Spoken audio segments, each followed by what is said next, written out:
आज का ये वीडियो मेरे 90s के दोस्तों के लिए। 90s का जो ज़माना रहा है वो अद्भुत रहा है। आप सभी इस बात से वाकिफ़ होंगे कि 90s में पैदा होना ही अपने आप में एक बहुत बड़ी बात है। आज के जो बच्चे, ये युवा है, वो उस दौर को क्या समझे, क्या जाने। ये तो वही बात हो गई ना कि दिल निकाल कर हथेली पर रख देने वाली बात। आशिकी फिल्म के गाने चित्रहार की शान में चार चांद लगाने के बाद ये अब कैसेट के रूप में भी आ चुके थे। बड़ी अजीब बात थी, जहां एक तरफ हम कॉस थीटा साइन थीटा पढ़ रहे थे, वहीं दूसरी तरफ कुमार सानू के गाने सुनकर झूम भी रहे थे कि कोई भी ऐरा गैरा नत्थु खैरा पूछ लेता था, अरे तुम इधर कैसे जा रहे हो, तुम्हारा स्कूल तो उधर है। माँ कसम सर फोड़ने का मन हो उठता था। एक दिन तो बड़ा अजीब हुआ, एक कचरा बिनने वाली वो लेटर उठाकर अपने कचरे के बोरे में डाल कर ले गई और हंस हंस कर हमारा जो हाल हुआ वो मंजर तो बस देखने वाला था। आप सभी 90s के लोगों से मैं कहना चाहता हूँ कि आपकी भी अगर कोई ऐसा स्टोरीज हैं, ऐसा कोई यादें हैं या ऐसा कोई कुछ बात है तो ज़रूर कमेंट्स के माध्यम से इसे शेयर कीजिए।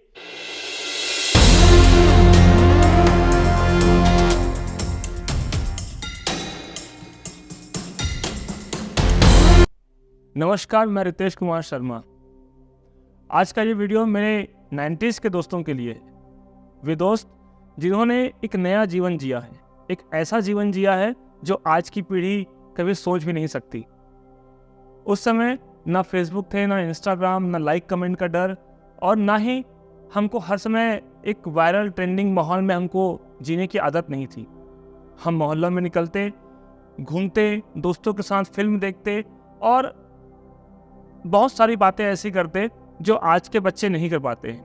आज के बच्चे, आज के युवा पीढ़ी जो सिर्फ मोबाइल की दुनिया में सिमट कर रह गए हैं, हमारे लिए एक पूरा आसमान था जहां हम हंसी खुशी से सबके साथ मिलते, दूसरे घर में जाते, मोहल्लों में निकलते, सबसे मुलाकात करते।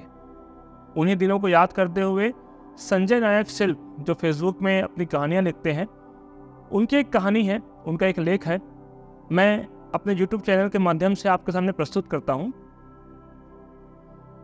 90s के लड़कों की लव स्टोरीज। मेरी आशिकी भी ये क्या रंग लाई, वफा मैंने की तूने की बेवफाई। आशिकी फिल्म के गाने चित्रहार की शान में चार चांद लगाने के बाद ये अब कैसेट के रूप में भी आ चुके थे। अजीब कशिश थी दो नए चेहरों में, आम चेहरों का सितारा बन जाना। ये वो दौर था जब थिएटर केवल बड़े शहरों में हुआ करते थे। छोटे कस्बों में तो वीडियो पार्लर ही चला करते थे। उस साल हमने कुमार सानू, अनुराधा पौडवाल को आकाश छूते देखा था। वो दौर ऐसा था जब नाक और होठों के बीच रोए उगने शुरू हो गए थे। नाक और होठों के बीच उंगली लगाकर शीशा निहारते हुए ये महसूस करते थे कि जब पूरी मूछें आ जाएंगी तो हम कैसे दिखेंगे। ये अलग बात रही कि उस जमाने के हम लड़के अधिकतर क्लीन सेव ही दिखा करते थे। बड़ी अजीब बात थी, जहां एक तरफ हम कॉस थीटा साइन थीटा पढ़ रहे थे, वहीं दूसरी तरफ कुमार सानू के गाने सुनकर झूम भी रहे थे। विज्ञान के ओम का नियम तो कभी याद नहीं हुआ, पर बागी फिल्म का वो गाना, एक चंचल शौक हसीना और कैसा लगता है, अच्छा लगता है, प्यार का सपना सच्चा लगता है, जैसे गाने का एक एक बोल याद हो आया हो। उन्हीं दिनों एक अजीब बीमारी ने जन्म लिया था। वो था एक छुपाई हुई कॉपी में गाने लिखने का शौक। वो कॉपी एक प्रेम संबंध की तरह बहुत छिपा कर रखी जाती रही। वो घर वालों के हाथ आने का मतलब जूता पलिती के होने की 1000% संभावना होने को दर्शाती थी। ये भी बड़ा दिलचस्प था कि चाचा चौधरी और बिल्लू पिंकी के कॉमिक जाल से निकलकर नागराज और सुपर कमांडर ध्रुव और भौकाल की मौत के कुएं वाली बाइक राइडिंग में पहुंच गए थे। आइए आगे बढ़ते हैं। मूछों के रोए आने के साथ दिल में प्रेम ने भी दस्तक देना शुरू कर दिया था, और इसका मुख्य कारण रहा उस वक्त की फिल्में, चित्रहार और उन फिल्मों के गाने। जहां एक तरफ तम्मा तम्मा लोगे थिरका रहा था, वहीं दूसरी तरफ ओ प्रिया प्रिया क्यों भुला दिया रुला भी रहा था। उस जमाने के बहुत सारे एल्बम, बहुत सारे पिक्चर, बहुत सारे फिल्म के ऐसे गाने रहे हैं जिन्हें आज भी याद करके गुनगुनाया जाता है। दिल का क्या कसूर, अताउल्ला खान के गाने, और दिल पिक्चर के गाने, बेवफा सनम, आशिकी, ऐसे न जाने कितने 90s के जो मूवी है, जो पिक्चर रही है, वो आज भी हमको याद आते हैं। आज भी हम उनके गाने सुनते हैं और आज भी उसी भाव से वे में वही दर्द, दिल में वही दर्द हमको एक आता है। सच कहूं तो उस वक्त किसी से प्यार हुआ ही नहीं था, और ये कहूं कि हर लड़की से प्यार हो रहा था। एक तरफ जूही की मासूमियत थी तो एक तरफ नगमा का गदराया हुआ बदन भी था। कहीं अनु अग्रवाल की सादगी थी तो कहीं माधुरी की मधुरता भी थी। यही वो दौर था जब शिवा और घायल जैसी फिल्म देखकर मन में ढिशुम ढिशुम की ताकत महसूस करते थे। वही दूसरी तरफ दिल और बागी फिल्म के हीरो की तरह लड़की के साथ भाग जाने को दिल भी करता था। पर जहां लड़कियों को भगाने की सोचते थे, वहीं उनसे बात करते भी पिंडलियां भूकंप के झटके के महसूस करने लगती थी। रिक्टर पैमाना भी 7.1 से कम नहीं रहा होगा। यही वो दौर था जब स्कूल की लड़कियों के पीछे उनके स्कूल तक जाने का जुनून हुआ करता था। बॉयज स्कूल में पढ़ने के कारण ये उत्कंठा और भी चरम पर पहुंच जाती थी। ये स्कूली लड़कियों का पीछा करना भी एक खतरे के समान था।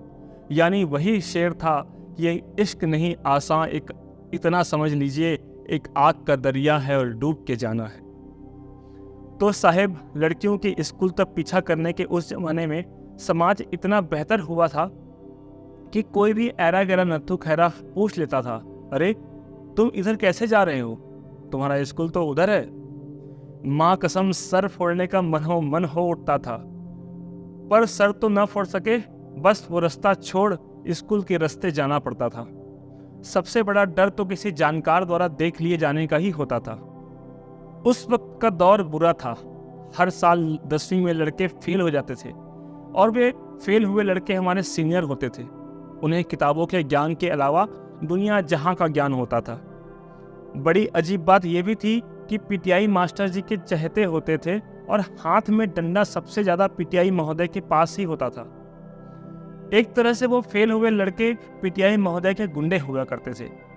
गुंडे मतलब कोई ऐसा दबदबा नहीं, पर एक माहौल था, एक उनका एक रोल हुआ करता था। एक तरह से वो फेल हुए लड़के पीटीआई महोदय के गुंडे हुआ करते थे। उन्हीं में से एक आनंद हुआ करता था। वो मेरे जैसे कई लड़कों को ये कहता कि तुम जैसे आम सूरत के लड़कों को थोड़ा कॉन्फिडेंस देने के लिए आशिकी बनाई गई है, ताकि तुम जैसे साधारण लड़के भी ये सोचे कि तुम भी कभी हीरो बन सकते हो। फिर हंसता था बहुत। स्कूल के खेल टीम का चयन भी उसी की शह पर किया जाता था। खैर, हमें तो प्रेम की बात करनी है। आनंद फिर आनंद में ही रह गया और 10वीं में फिर से एक बार फेल हो गया। 10वीं पास करना हमारे लिए बड़ी चुनौती रहती थी। हम बॉयज स्कूल के लड़कों के लिए इसलिए भी कि 11वीं में सह शिक्षा थी, जहां हमारी क्लास में लड़कियां भी होने वाली थी। तो दो बड़े कारण रहे 10वीं को पहली बार में पास करने के। एक पापा की पिटाई का डर, और दूसरा 11वीं में आते ही लड़कियों के साथ पढ़ना। हम उन दिनों एक लेटर लिखकर बैग में रखा करते थे। लड़कियों के झुंड को देखकर वो लेटर सड़क पर डाल देते थे। जो कोई उठा ले उसको ही प्रेमिका मान लेने की आंतरिक इच्छा होती थी, और किसी ने उठाया नहीं तो ये देखने के लिए 20 मीटर की दूरी पर एक बेस्ट फ्रेंड चलता हुआ रहता था। वो ये भी जांचता था कि लेटर किसी लड़की ने उठाया है या नहीं, और यकीन मानिए कभी भी किसी लड़की ने लेटर नहीं उठाया। हाँ, गाय जरूर उसे अपना चारा बना लेती थी। एक दिन तो बड़ा अजीब हुआ। एक कचरा बिनने वाली वो लेटर उठाकर अपने कचरे के बोरे में डालकर ले गई, और हंस हंस कर हमारा जो हाल हुआ वो मंजर तो बस देखने वाला था। खैर, उन दिनों किसी लड़की से सीरियसली प्रेम न हुआ, न उन्हें कहा न उन्होंने सुना, पर दिल में अजीब दर्द पैदा हो जाता था। वो उतरा हुआ रहता था। दिल मान लेता था हमारा प्रेम छूट गया, बेवफाई हो गई, और सैड सॉन्ग खुद पर महसूस करना है। तेरी बेवफाई का शिकवा करूं तो ये मेरी मोहब्बत की तौहीन होगी। या फिर जो लड़के 10वीं में फेल हो जाते, उनका तो ये गाना मुख्य ही बन चुका था कि चमकते चांद को टूटा हुआ तारा बना डाला, मेरी आवारगी ने मुझको आवारा बना डाला। खैर, आगे बढ़ते गए। कभी कोई नए पुराने मित्रों से मुलाकात होती थी तो पार्टी जम जाती थी। कोई भी पुराना सैड सॉन्ग बज उठता तो मन किसी बिछड़े हुए प्रेम को याद करने की कोशिश करता था, पर कभी पता ही न चल सका कि किससे प्रेम किया था या किसके लिए उदास है, क्योंकि कोई जीवन में कभी आया ही नहीं था। बस कल्पना में एक प्रेमिका होती थी जो कभी नहीं मिली। खैर, सबसे ज़्यादा जो गीत है हम यही सुनते थे कि तेरी आशिकी भी ये क्या रंग लाई, वफा मैंने की तूने की बेवफाई, मेरी भूल थी मैं ये क्या चाहता था, किसी बेवफा से वफा चाहता था। तू जाने क्या बेकरारी बेदर्द बेमुरब्बत, जा संग दिल हसीना देखी तेरी मोहब्बत। अब मैंने जाना तुझको बेरहम, अब तेरे बिन जी लेंगे हम, जहर जिंदगी का पी लेंगे हम। ये गाना सुनते ही आज भी कई लोगों को उनकी बिछड़ी पुरानी मोहब्बत याद जरूर आती होगी। खैर, जो हुआ सो हुआ।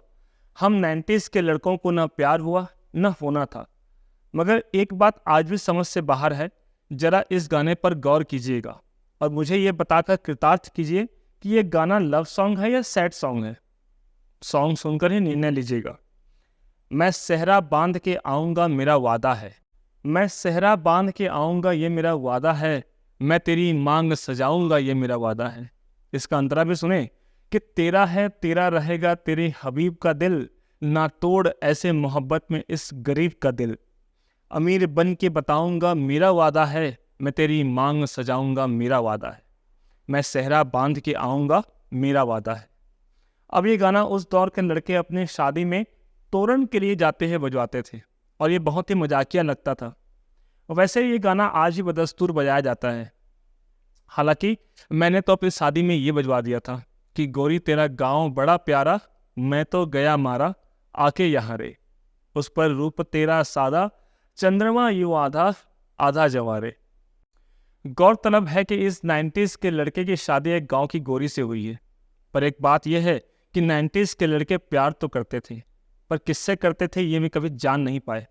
आजकल 90s के लड़के ये गाना भी सुन लेते हैं कि हमारी अधूरी कहानी, जन्नते गर यहीं तू दिखे क्यों नहीं, चांद सूरज सभी है यहाँ इंतजार तेरा, सदियों से कर रहा प्यासी बैठी है कब से यहाँ, हमारी अधूरी कहानी, हमारी अधूरी कहानी।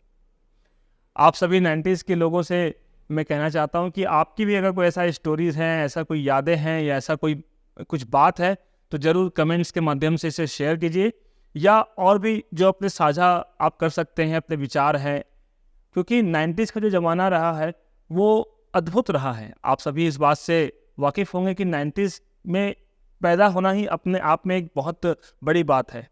आज के जो बच्चे, ये युवा हैं, वो उस दौर को क्या समझे, क्या जाने। ये तो वही बात हो गई ना कि दिल निकाल कर हथेली पर रख देने वाली बात। पर इस बात को अब कौन समझेगा। हम 90s के लोग वास्तव में बहुत अद्भुत हैं। तो आप भी अपनी जो 90s की यादें हैं उसे शेयर कीजिए कमेंट्स पर।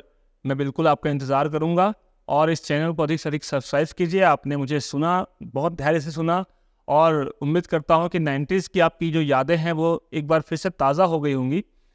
आपने इस चैनल को बहुत प्यार स्नेह दिया है, इसके लिए बहुत बहुत आपका आभार। धन्यवाद।